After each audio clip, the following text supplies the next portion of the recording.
Welcome back, and our next guest is Katie Watt. She's a student from the local high school. Katie, thanks for joining us. Thank you. Now, you are born and raised in the Columbia Valley. What's it been like growing up as a kid here? Really great. I'm actually really grateful to have grown up in the Valley compared to living in the city or something like that. It's really slow paced, a lot of opportunities, and it's just, the sense of community is really good, and that's why I really genuinely enjoy living here, just because it's easy to meet people and everyone feels so connected. Now, if you could describe this place in one sentence, how would you do that?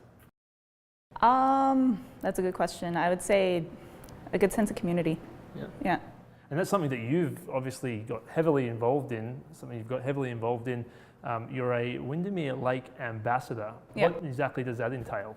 So I actually worked as a summer student for them in 2016 and 2017, and that involved just spreading water literacy and education about the lake that all of us really do depend on in the Valley for economic and just actual health reasons too, and just making sure that the public is aware of the health of the lake.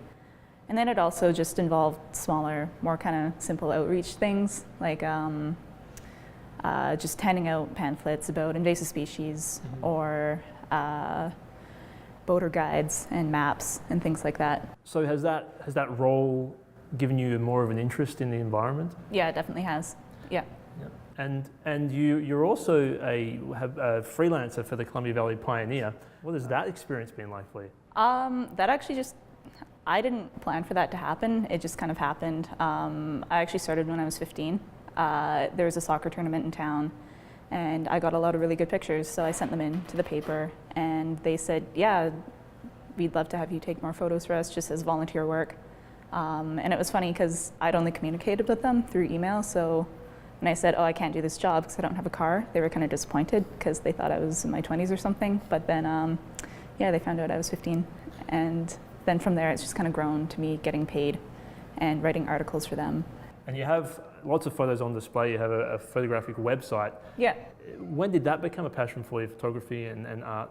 Art, I have always been doing that. My mom is an artist herself, so apparently when I was a kid, I would just draw for hours every day, which I don't know how true that is because I was a kid and I can't remember, but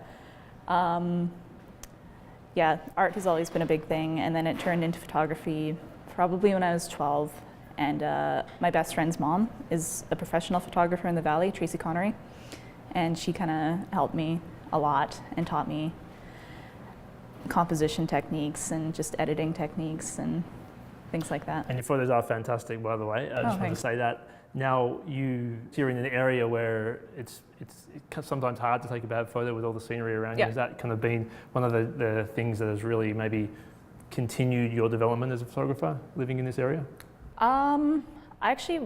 Sometimes I wish that we lived in a city just so I really like taking pictures of people. So I wish that we lived in a city just to be able to go up and ask people, oh, hey, can I take your photo? The Valley, landscape-wise for photography, has definitely had an influence because in the summer we go hiking a lot, and that has definitely helped me develop my skills. So, yeah, for sure. So you talked about being a Windermere Lake ambassador and all the things you do in the community. Why is it important to you? Because most kids your age are probably more worried about hanging out with their friends than doing a lot of the stuff that you're doing. Why is it so important to you to get involved in the community like that?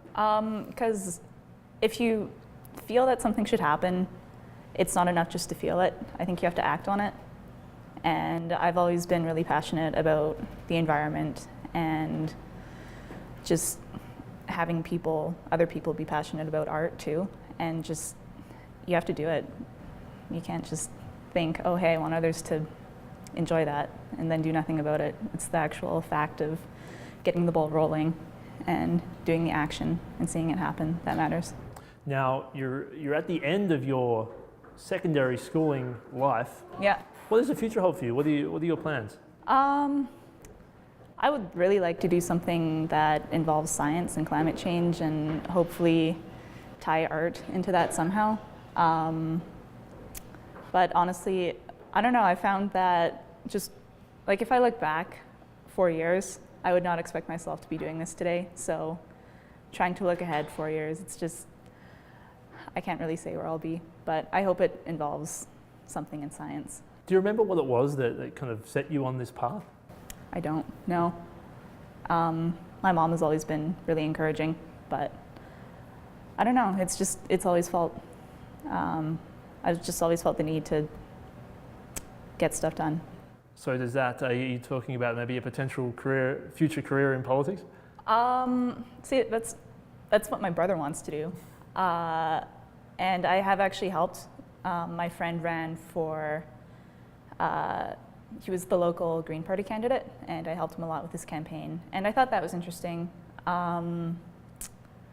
But honestly, politics, just listening to my brother talk about it, it's because we're really polar opposites on like the political spectrum. I'm a lot more green and he's very conservative. And just, I don't have the patience to handle it. Perhaps more maybe activism as opposed activism, to... I think, would be more reasonable, yeah. And do you have a yearning to maybe go out and see the big wide world after high school's done? Yeah. Hopefully I'm going to Iceland. I've always wanted to go there just to see the landscape. And great place for photos, Iceland. That's exactly why. And then, we have friends in France, so I might go give them a visit or something, and hopefully teach English somewhere. I'm thinking Spain. Yeah. So you're going to university after school as well and spending some time, probably a significant amount of time away from here. Do you think you're going to miss it? Well, right now I don't think I will, but from what I hear, like all the people that I've talked to that have graduated from here say that, they really miss the Valley. And I think I will, just because there's such a sense of connection. Like, when I walk down the street here, you always just smile and you wave at people. And if I walk into a cafe, it's like I know half the people there. But when I go to a city or something like that, it's definitely not going to be the same. So I know that I will miss it here, yeah. Thank you so much for giving us your time today, Katie. Thank you. And stick around, there's more coming up after the break.